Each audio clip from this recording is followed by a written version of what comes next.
tous les militants et membres de la plateforme Pencum Askan Wi Assemblée du peuple. Alors kuréel la boo xam ne ñi ngi ko teg pour mettre en œuvre benn opération bu ñu tuddee Ninki Nanka. Opération Ninki Nanka li ko tax a jóg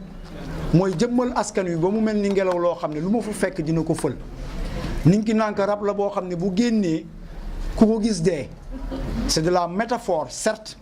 mais c'est pour en appeler à l'élection populaire contre la dictature. ñu dox kuréel yépp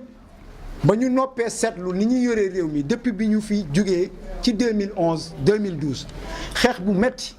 ay sénégalais yu dëkk fu ne dee ci ndax démocratie ñu fal le président Macky Sall amoon yaakaar ni waxuñu ne ko ceeb bi doyul waxuñu ko ne ndox mi doyul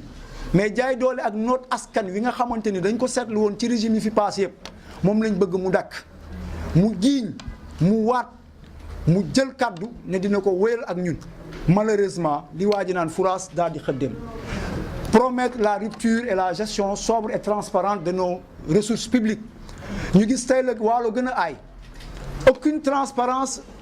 aucune bonne gouvernance dans la gestion de nos ressources qu'elles soient financières wala mu nekk ay ressources naturelles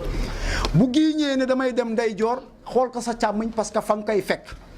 ñu ngi fàttaliku bi mu giiñee ne benn mbokkam du jël ay fonctions gouvernementales wala ay responsabilités publiques ay fan lañ ci teg ñu gis ko mu yëkkati rakkam jox ko ay responsabilités ba pare jël organe de contrôle état yi nga xam ne daf leen noot ne kenn du ci teg bët ci ni muy gérer xaalis bi. ñu wëlbati ko gis muy encourager transhumance moom moo waxoon lu ñaaw ci ab transhumant li mu ci jaar sax pour respect par rapport à l'être humain du ma ci jaar. tey la waalo gën a aay bu doon sax daf lay woo naan la kaay ñëwal mu tane dafay jël organe de contrôle yi fi ne ak ñenn acteurs justice yi tënk leen ñu nat la pressé la boo transhumé ñu bàyyi la boo transhumé ñu tëj la kaso bu yàlla dogalee nga am fit ba mel ni Khalifa Sall bañ parce que dafa am loo gëm mu jaay la doole tëj la bu yàlla defee nga am wërsëg am dëgër laay mel ni Karim Wade mu lijjanti la génne la réew mi jaay la doole nañ ko wax te dee on l'assume bu yàlla defee nga nekk jàmbaar ñu la doon woyal parce que balaa nga naan nit baax na nga tey parce que bu heure wax ko bon la jotee boo ko waxee yow lañ naan da nga bon dañ ne Barthélémy Dias jàmbaar la dañ koy assumer malgré tout dañ koy assumer ñoo doon ànd xam nañ ce dont il est capable il a dit tout haut et d'une autre manière ñun li ñuy xalaat ne moo am waxuñu ne benn magistrat loolu nga waxuñu ne benn magistrat tu es corrompu dañ ne justice sénégalaise le président de la République et son ministre de la justice dañ ci teg loxo di ko utiliser pour di noot ay adversaires politiques et c'est la vérité loolu la Barthélémy wax magistrat bu bañ ñu teg la ko defal ni dem le juge Amadou Dem bi mu xamee ne dañ ko noot te moomut boppam dafa démissionner pour la nation alors magistrat bu bañ ñu li Barthélémy Dias wax ñu wax la ko da ngay prouver ne amul nga wéyal dëgg mais ba tey jii par rapport à la gestion de tous les dossiers gis nañ ne que la justice sénégalaise est soumise à l'exécutif les corps de contrôle de l'État sont soumis à l'exécutif ñoom ñëpp pale lañ leen loger président de la République mooy éplucher dossier bu ko neex dossier bu ko neexul duñ ko laal bu dee da ngay adversaire politique mu tëj la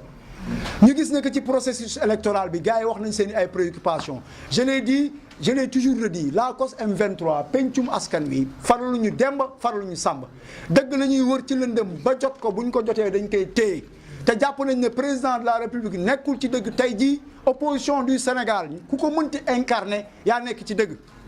balaa maa dee nag ñu naan ñii ñoo fi defoon lii dañ leen ne ñun gëmuñu loolu parce que yow mi fii xas ñi fi doon def lii tey yées nga leen ci ay ñaawteef jaay doole nappaaje askan wi mënuloo sàcc lu ëpp ba pare ñi sàcc lu ndaw nga bëgg ñu leen teg fi na naan ñii ñooy sàcc yéenay sàcc yi et c'est clair à travers des dossiers j'aime le rappeler que si leur famille soit là ou qu'ils ne soient pas là qu'ils m'excusent j'aime prendre en exemple le dossier le rapport de 2013 de l'IGE dossier rapport bi ku ko lire man dama koo lire mu recommander l'ouverture d'une instruction judiciaire contre monsieur Samuel Sarr pour 9 milliards 700 millions tey jii mi ngi naan dafay nekk candidat à la présidence de la République dara dalu ko ci ñu jàpp ne suñu réew mi jaay doole par loolu la ñu koy yore politique bu fi jaar noonu ngay def te loolu lañ bëgg mu dakk ñuy dund nag ba fekkee boolewuñ ci dañ cee bokk moo ñu ci boole dañ doon xeex Macky Sall gàddu matlaawam taxaw suñu wet ne Abdoulaye Wade bu jàllee yoon dañ koy déloger du palais on lui retourne les mêmes propos qui ont été réactualisés par Walfadjri démb ñun ñëpp ñu koy seetaan mu toog ak Ousmane Tanor Dieng mu toog ak Abdoulaye Bathily mu toog ak Alioune Tine on lui dit que cette règle bi doon appliqué wu ci ñeneen ñi incha allahu rabbi xanaa mu téye ñu mais ci kattanu yàlla dañuy dem appliqué ko si toutefois respecté wul suñu souveraineté parce que cette loi là ne doit pas passer te incha allah elle ne passera pas.